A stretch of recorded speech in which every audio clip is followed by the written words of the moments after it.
Bulletproof Radio, a state of high performance. You're listening to Bulletproof Radio with Dave Asprey.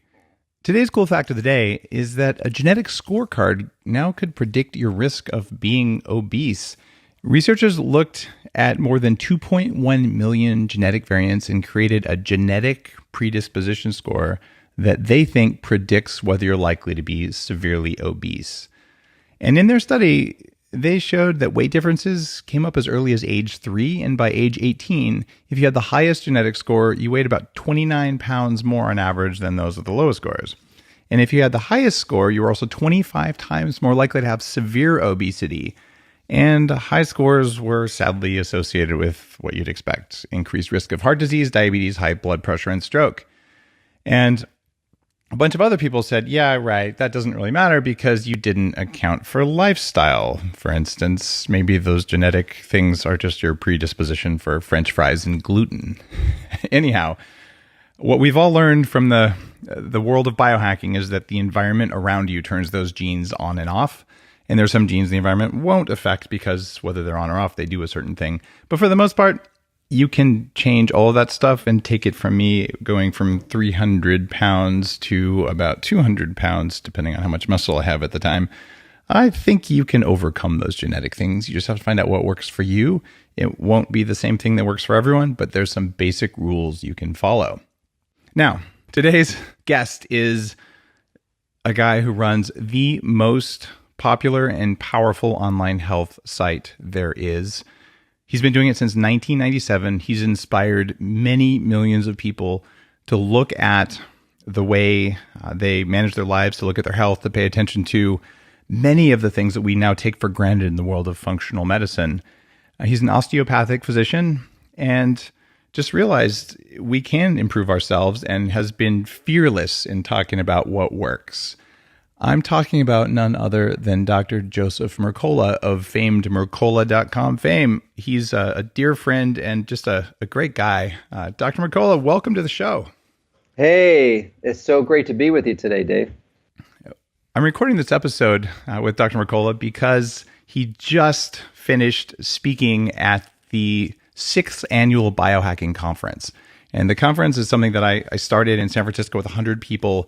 We had more than 1,000 people this year at the conference talking about stuff that works in the body. And Dr. Mercola just completely rocked the audience by talking about some of the things that you've heard on the show, things like hydrogen, things like EMFs, and other stuff like fasting and ketosis, and things that you may know if you're a longtime listener. And if not, Dr. Mercola is a world-renowned expert on this stuff, and we're going to go deep today. So super happy you're back on the show, even though you're just off stage. Yeah, well, I want to thank you so much for having me at the event. It was literally the best event I ever attended in my entire life. Wow. Without any question, nothing came close.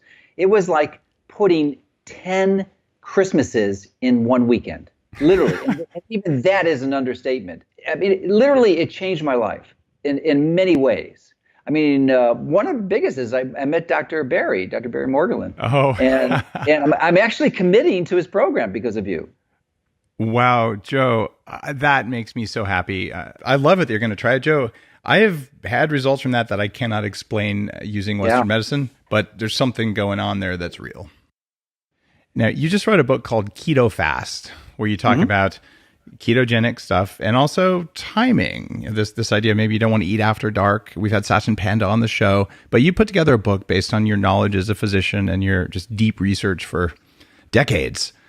And maybe we start with, what did you learn from writing Ketofast? Well, my first book, or not my first book, I think I've written a dozen now, but the previous book on this topic was Fat for Fuel, which describes a program to obtain metabolic flexibility and help teach your body to start reburning fat for fuel. Most of your listeners are probably there already, but clearly about 85% of the U.S. population is not. So it was somewhat targeted for the general population.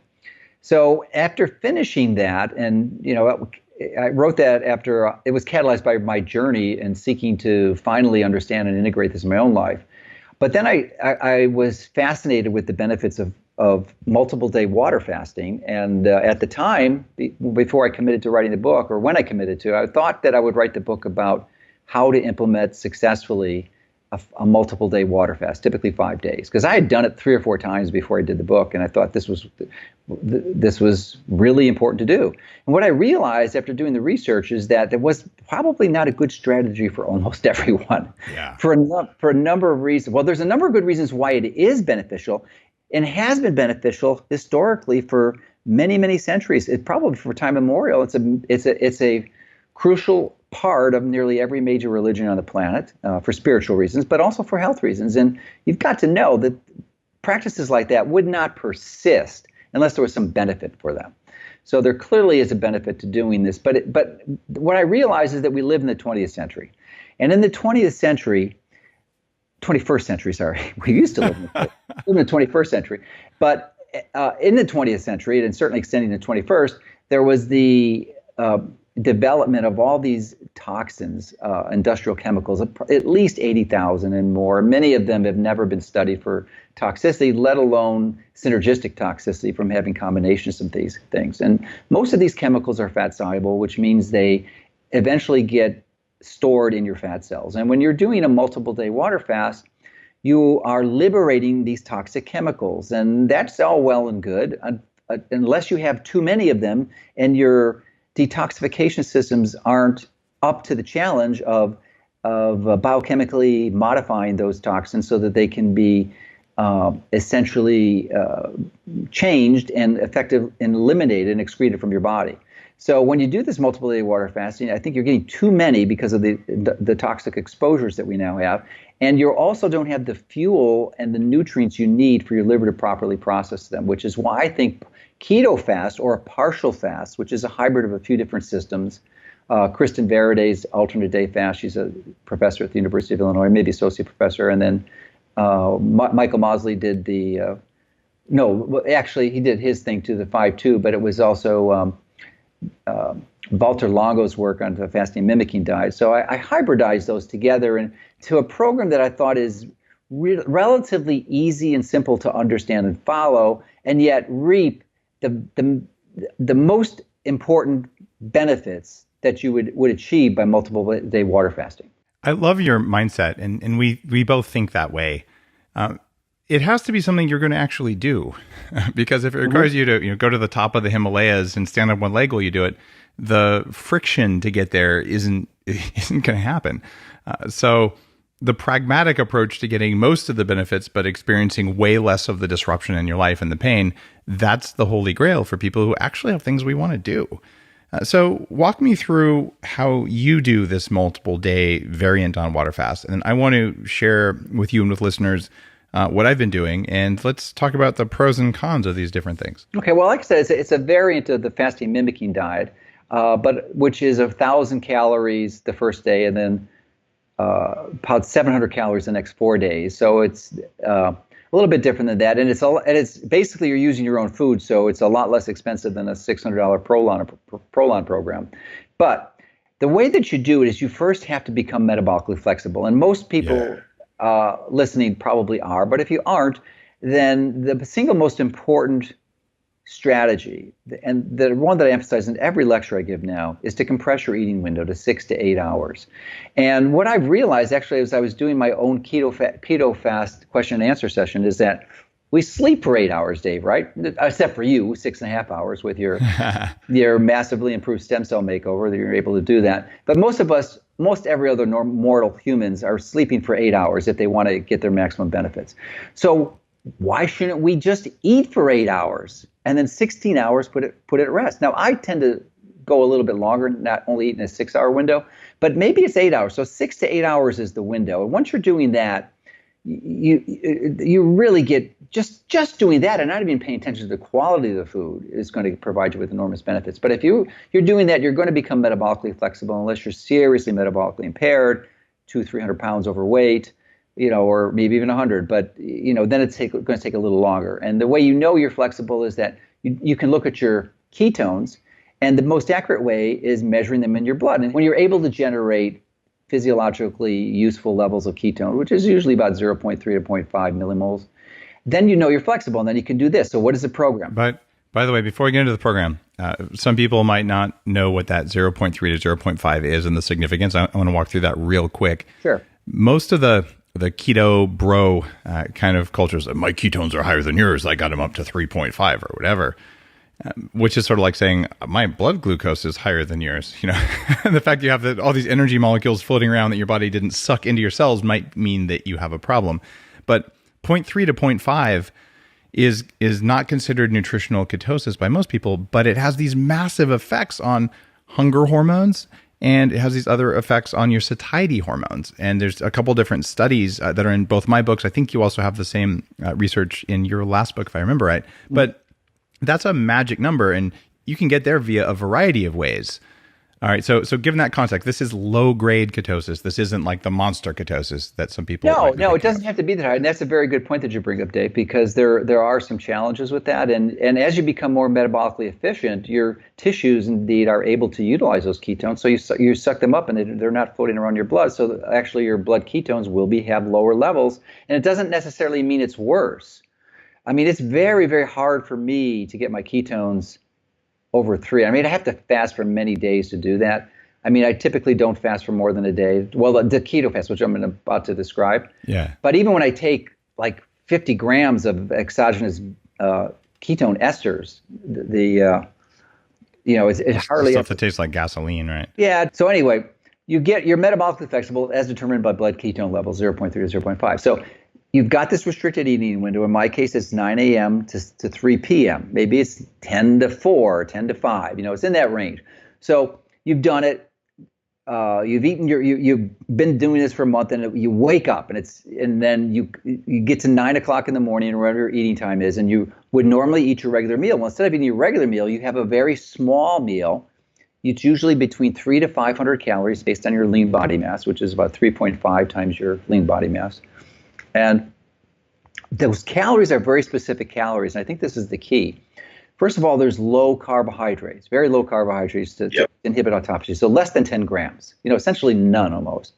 And then the fat's actually low too, but it's only low because you want to keep the calories low, because high calories will inhibit autophagy. So and the bulk of the calories, though, by volume certainly is protein, but it's a very specific type of protein.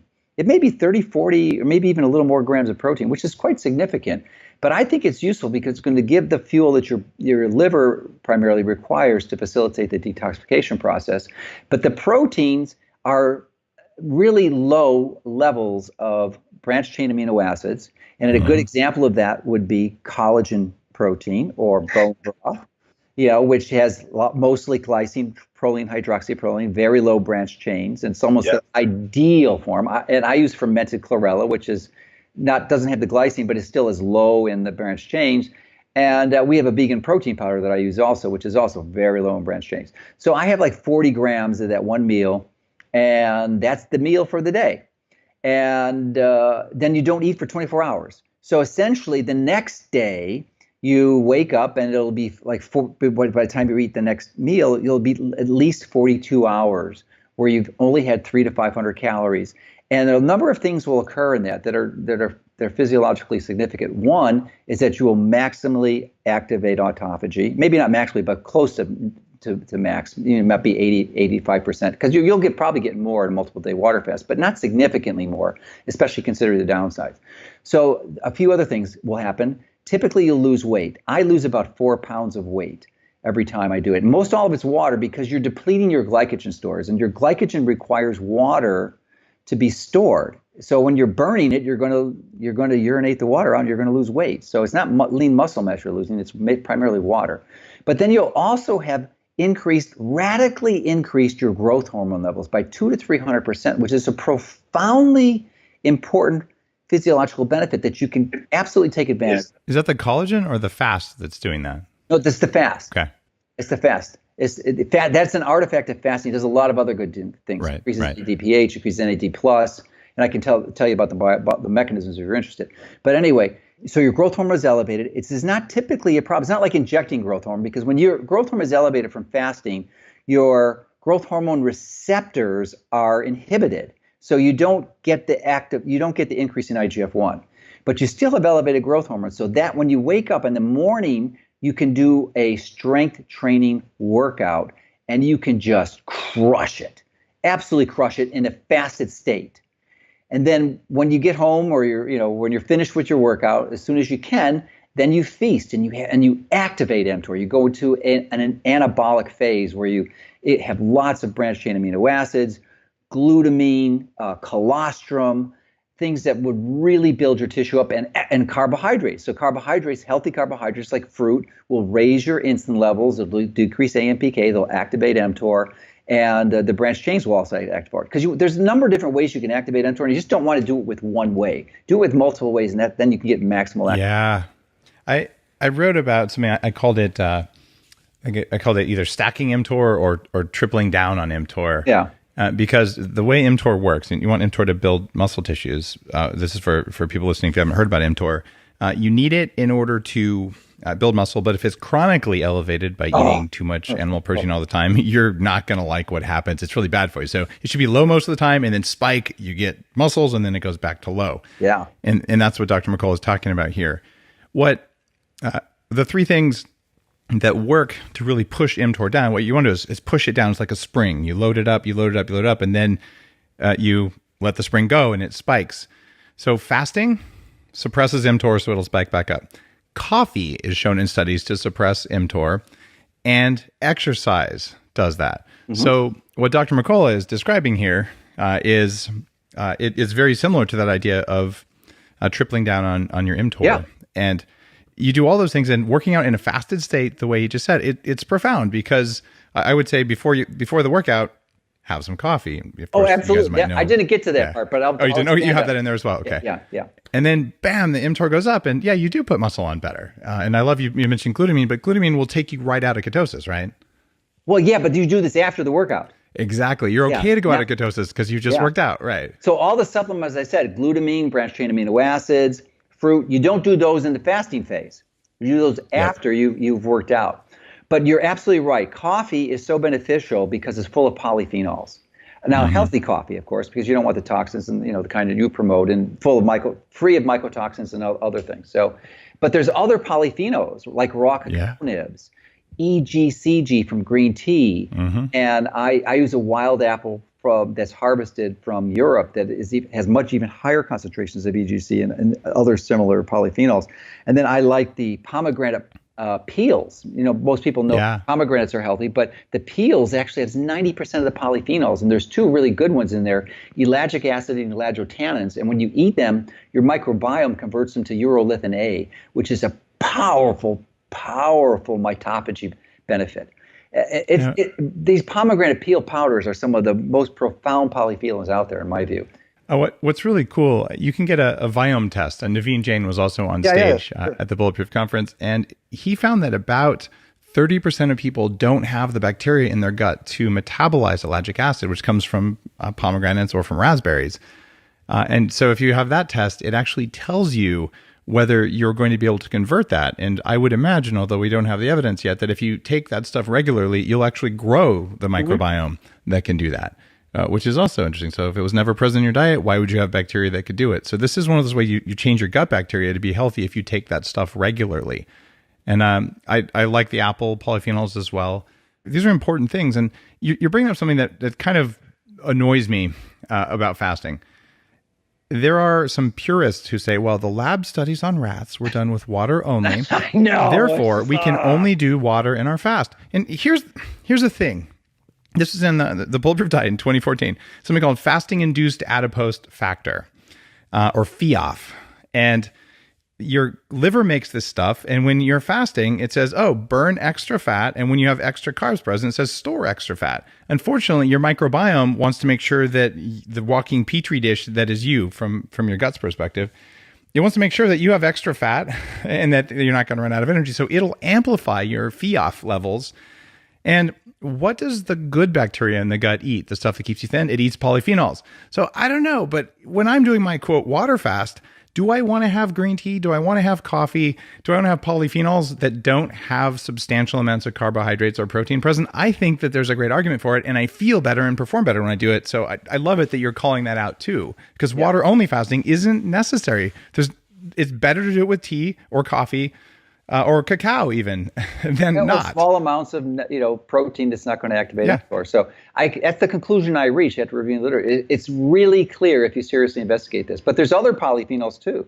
You've got curcumin, you've got berberine, quercetin, and there's probably another half a dozen I'm not thinking of right now. But here's the thing, David. This is what I figured out.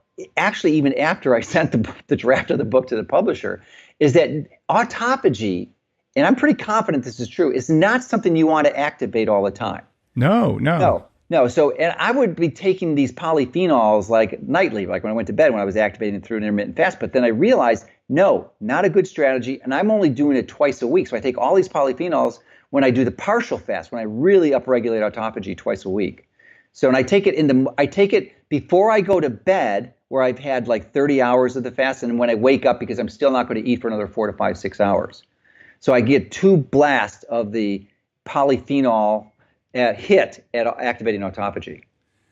There's going to be, over the next 10 years, this huge amount of science that looks at which polyphenols do what and which combinations of polyphenols do what for you based on what gut bacteria you have present and based on what genetics you have.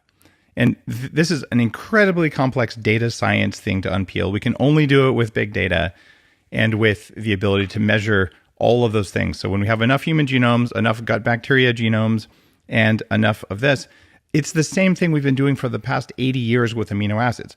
What does amino acid number 1 do? What does tryptophan do? What does tyrosine do? What does glutamine do? And then, what happens if you put 2 of these together? And then there it's even more complex, because if you glue 2 of them together into a di or a tripeptide like collagen, tripeptides in collagen do something different than the amino acids in collagen. And you go down this rat hole of complexity. But what you've done in Ketofast, and even just some of the basic principles of the Bulletproof diet, only have fat in the morning in order to extend that effect of that break fast. Because even though you got energy, you didn't activate any insulin, you didn't activate any protein digestion. All those things are the very beginnings of what we're starting to learn about what this big variable in our environment, the food, is going into our body. And when someone talks to me about calories, I just kind of want to laugh. Like, what kind of calories? I mean, candle wax is full of calories, but I'm pretty sure it's different than drinking gasoline, which is also full in calories. They're just not all the same. You can't even think about it that way, because it's like below Reader's Digest level of simplicity of thinking about nutrition, but your doctor still says calories.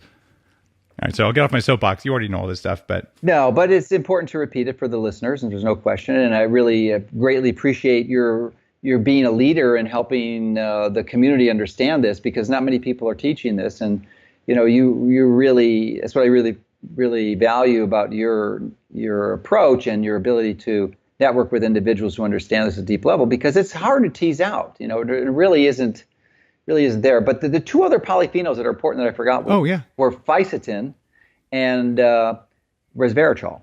The other 2. What about apigenin? Is that in it for you as well? Apigenin is an interesting one. It is useful. It's hard to get in high concentrations. Fisetin you can get pretty high. You can get milligram quantities.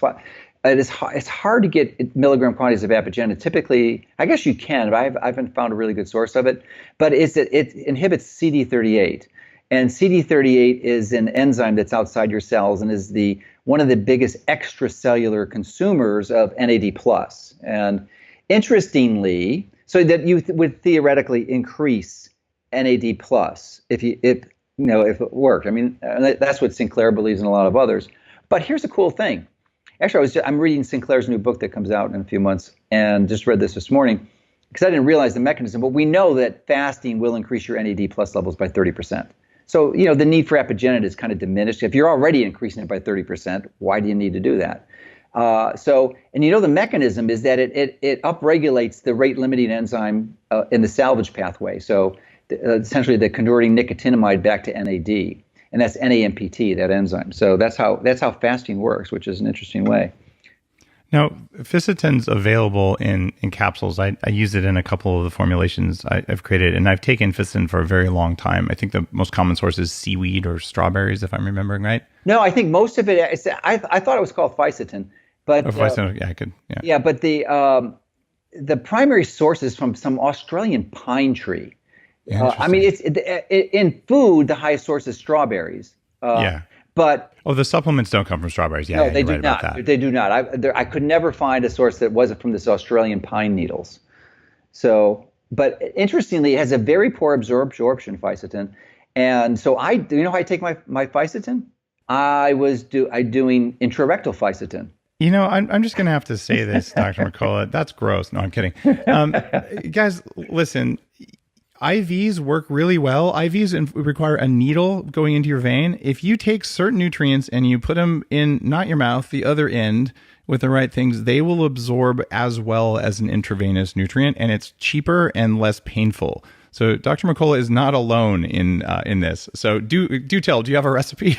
Yeah, I do. I can share it with you. But the fisetin has very poor oral absorption. And I use the same strategy. There's two nutrients I take transmucosally because the rectum is full of mucosa, which has essentially very similar absorption rates as intravenous. Not quite, but close to 80-90%.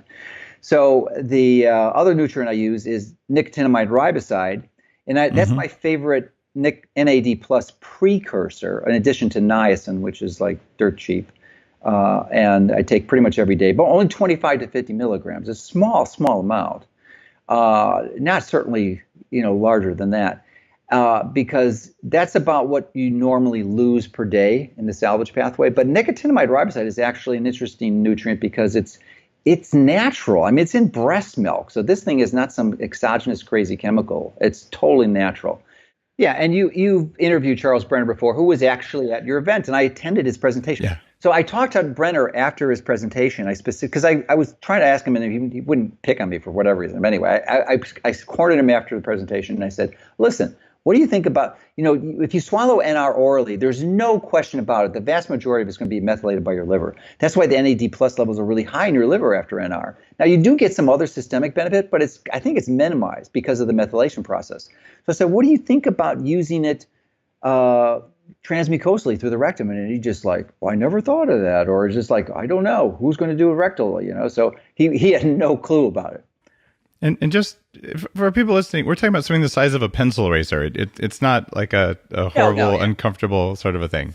Yeah, and so I'll tell you how I do this. So you buy the raw materials. You get it, and there's a number of companies that sell NR, and fisetin is available from a number of companies. So you just get it, and you put in one normal dose, an oral dose. And the way you do it is you get a candy mold on Amazon that's made out of silicone. And the one I use I don't forget the name of it, but it has 66 wells, and the actual mold looks like an inverted candy, Hershey's Kiss. So triangle. I thought you were going to say Christmas tree for a minute there. No. It's a Hershey's Kiss, and about the same size as a Hershey's Kiss. So that's maybe a little smaller, because it doesn't have as wide a base. It's more of a cylinder, and it's a candy mold actually. So, and you fill it up you melt some coconut oil, and in the summer, if you're listening to this, it won't be an issue because it's usually a liquid at room temperature. But if it's winter or cold, then you have to heat it up.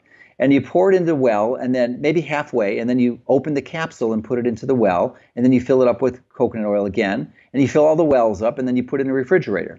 Now, my time's a little bit too valuable for me to do this, so I pay someone to do that for me. And then you keep it refrigerated, and then I do it twice a day. Not the fisetin. I only use the fisetin because it's a polyphenol during the fasting. But the NR I use every day and twice a day, and just do it intrarectally. The key here, though, there is a cylinder, so you don't want to. You would think you'd put the pointy end in first, but you actually put the base of it in first. Otherwise, it tends to pop out. You can also just on Amazon, you can search for a suppository mold, and they have little things that are designed with more of a teardrop shape. Yeah, and that'll work too. I'm just like for people listening who are going, wait a minute, are you serious? But bottom line is, if you get maybe 10 or 20 times better absorption that way than you do from swallowing the pill, let's talk about money. Yeah. Do you want to spend 20 times more and swallow 20 times more supplements, or do you want to be really effective on that front? And it's not even just the economics. I mean, because there may be some concern about the metabolites of this stuff. We just don't know, especially with some of the polyphenols. Or even NR. Who knows what methylated NR is going to do? I mean, we don't. The studies have never been done, so we're in new territory. But we know that NR itself, as it gets into your system systemically, is really safe and highly beneficial because it will increase your NAD plus levels. And there's lots of studies on NR benefits, even not used transmucosally. So you mix coconut oil. I've used cacao butter or coconut oil. Yeah, either one will work. And then you put it in the freezer so that it's cold enough that it solidifies. And both of those, cacao is interesting because it melts at exactly the temperature of your body, which is why chocolate has that cool, when it's real chocolate not made with wax, it has that kind of cool mouthfeel. Yeah. And then coconut oil melts at a lower temperature than your body, Yeah. so it has to be relatively cool. Otherwise, the whole thing gets liquidy. So I prefer cacao butter with a little bit of coconut oil. That's a good improvement in the system. It's a little pricier than coconut oil, and you almost always have to heat it to put it in there. So, but it's a more elegant solution. There's no question. I will admit I don't do most of my vitamins that way, but I certainly like things like SOD and catalase, which are important for dealing with excessive free radicals after flying and things like that. I have no problem with transmucosal delivery systems, we'll put it that way.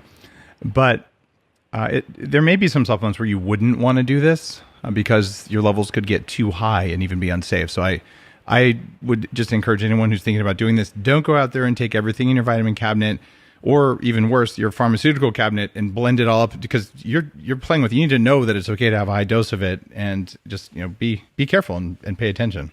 Yeah, I would caution you to reconsider the SOD and catalase. Those are two important antioxidants. SOD is a dismutase for superoxide to transmute it into hydrogen peroxide, then catalase to take the peroxide to water, water ideally. So the danger of doing that is those are really important signaling molecules, and you're kind of playing with fire in my view. And the better way to, I believe, is to upregulate them hormetically. And there's some very elegant ways to do that. The best probably being molecular hydrogen. More so than ozone therapy. Interesting. All right. I ozone may, but I'm not familiar with it. I just haven't studied the perspective. But there's a number of intriguing molecules. Biological molecules will do it. Molecular hydrogen is one. And then you've got sulforaphane, which of course is from broccoli sprouts. But it not only upregulates the NRF2 pathway, but it does something really intriguing that we're going to talk about, which is one of the other benefits of fasting. And maybe we can delve off here. Well, I think we need to tell people what SOD and catalase are, just because I think people say, what the heck is going on here? And I have a too much SOD horror story as well. So why don't you share what SOD and catalase are, what they do, and then we'll talk about how to manage oxidative stress. Well, they're essentially antioxidants and mostly produced in your mitochondria, because that's where they're mostly made, because most of the superoxide is produced in the mitochondria. It's an artifact of transferring the electrons through the electron transport chain. And that's part of the process. And normally, interestingly, this is an interesting side effect or tangent, is that if you're metabolically healthy, like you and I are, or most of your listeners, it's not a perfect transfer of those electrons from your food to energy. You're going to leak about 3 to 5% of the electrons out, and they'll develop superoxide, which SOD, superoxide dismutase, transmutes to hydrogen peroxide, and then the peroxide is neutralized by catalase to water. So that occurs normally in a mitochondria. But if you're metabolically inflexible and you're primarily getting your food and most of your calories from carbs, especially unhealthy carbs, then you're going to generate, instead of 3 to 5%, you might generate 40% more. So you have increased oxidative stress, just burning your fuel for energy, which is crazy. That's, oxidative stress is a prescription for disaster. Unnecessary oxidative stress. You need some, because they're really important biological signaling molecules, which is why I get back to the other argument, why taking exogenous antioxidants like SOD or catalase may not be a wise strategy, because you're like playing God almost, and you're trying to figure this thing out. Rather, my approach is to let your body figure out if you need it by given these biological molecules. See, because molecular hydrogen just doesn't frivolously increase your SOD or a catalase or glutathione. It assesses exactly what the parameters are of your biological damage, and if you need it, if you have excessive oxidative stress, it will dissociate from the KEAP1 protein, which gets it active, and it goes into your DNA, activates the antioxidant response elements, the ARE genes, and will help your body make those antioxidants almost instantaneously. So you got it right where you need it in the cells, in the mitochondria, so that you can neutralize that oxidative stress. So that I think it's wise to let your body do the heavy lifting rather than you try to micromanage it. I very much appreciate and support that perspective. Healthy mitochondria ought to be able to make enough antioxidants to handle their own stuff.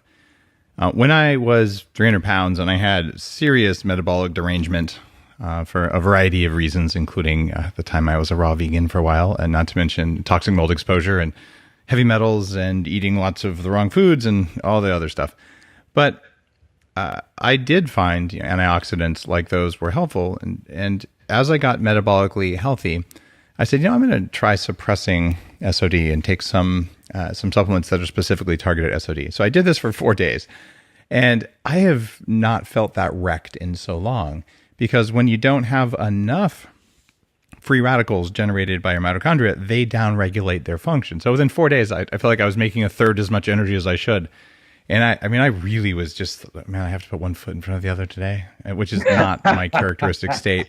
So I don't take those supplements at all, except after I fly, you have a very large spike in free radical production that isn't really good. I found that a relatively low dose transmucosal SOD and catalase does make a difference for me, but only on a functional use when I knew I just did something unnatural to my biology. Taking a long flight is not good for you. But potentially if I was breathing hydrogen or doing some other hydrogen stuff, maybe I wouldn't even need to do that. But it's been working for me so far, but it's once a week. One way to do that, but let me seek to upgrade your flying tell me. Remediation, because it's an issue for most of us. And I fortunately travel about once a month on average. Yeah, let's have a whole 10 minutes where we both talk about the best cellular level travel hacks and all the other stuff. I want to compare notes with you. I've been wanting to do this for years. Let's do it. I think I've got it. You go first of all, let me tell you, the David Wolf strategy doesn't work, and just fly at night, because I've taken a meter up there, a Geiger counter, and it's the same level at night and at daytime. So the Earth isn't going to shield you from the sun's rays. It's pervasive. So it's ionizing radiation up there. It's gamma rays at 35,000 feet, very similar to X-rays, not as high a dose. It's a fraction. It depending on how long you fly, it could be the equivalent of one chest X-ray. CAT scans are about 200 chest X-rays. So whatever we're talking about for remediation of flying damage is also crucial, critical, vital, that if for whatever reason you need a CAT scan, you've got to implement this strategy. Otherwise, you are going to get damaged, and it's very severely. No question about it. Because we're talking about mitigating ionizing radiation damage. So what happens during this?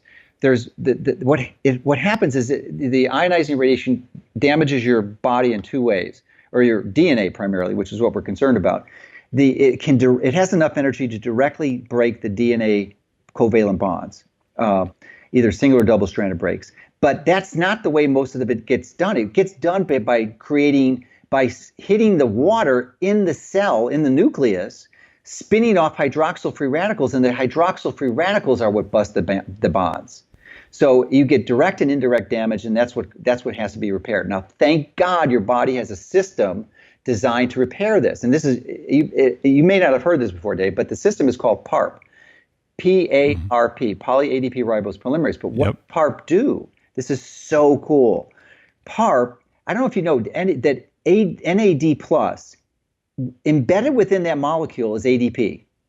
Did you know that? Mm-hmm. Okay, so what PARP does, it sucks out the ADP from NAD plus, not just from one NAD plus, from about 150 molecules of NAD plus, and it creates this matrix of ribose polymers that essentially creates a framework so the DNA repair enzymes can come in and repair that damage. So you've lost 150 molecules of NAD for every strand you bust.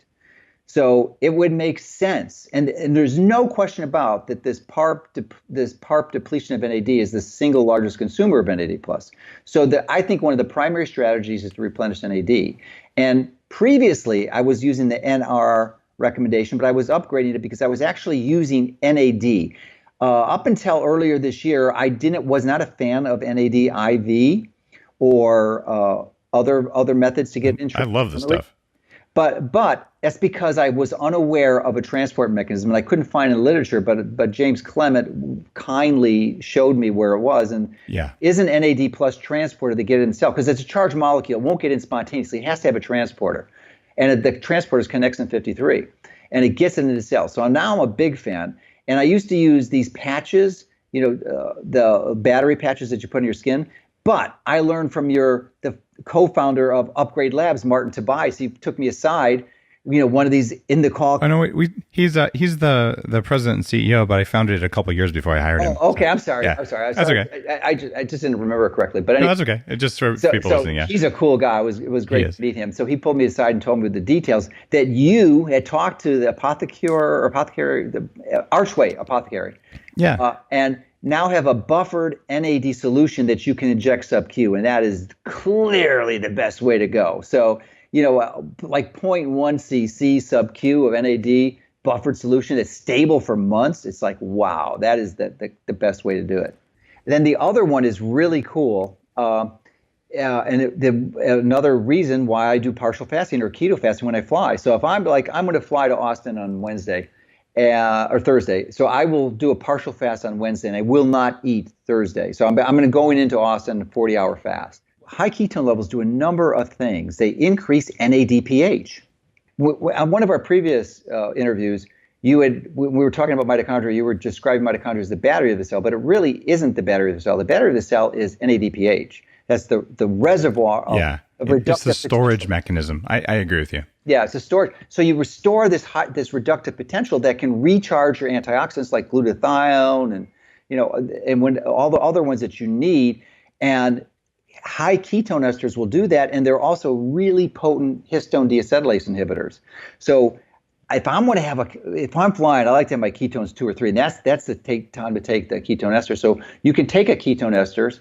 I still haven't figured out the timing on this. You could take it when you're flying, but some of Veech's, who's probably you've interviewed before. Yeah, Veech has been on the show. Yeah, so he's one of the world experts on it, and his associate is William Curtis, who's another cool guy. And the studies they published showed that if you do it, at least in rats, if you do it 24 hours after the ionizing radiation exposure, it obliterated almost all the damage. So that's what I'm doing now. It just makes it a little more convenient. I take the dose like after I land, or the next day after I land. The other thing that's completely transformative for me, it comes from Nick Foles, the Super Bowl MVP, who's a friend. He's been on the show, and just this amazing human being. I've worn compression socks for a long time when I fly because the evidence is pretty strong about that. And he's like, Dave, now you got to try the compression pants. And I'm like, really? And so I texted him like, all right, tell me the brand, because I bought some that didn't work on Amazon. And he told me, I don't have any deal with these guys, but he told me, try the 2XU ones. They're the best ones I've found. But just that's not there's no commercial or anything there. So I bought those and I said, all right, that works. So then I went and I started testing compression shirts. So if you see me on an airplane and I look particularly ripped, it's because I am wearing a full body, basically from my ankles on the pants, all the way up to your midriff. And then I have a compression shirt as well.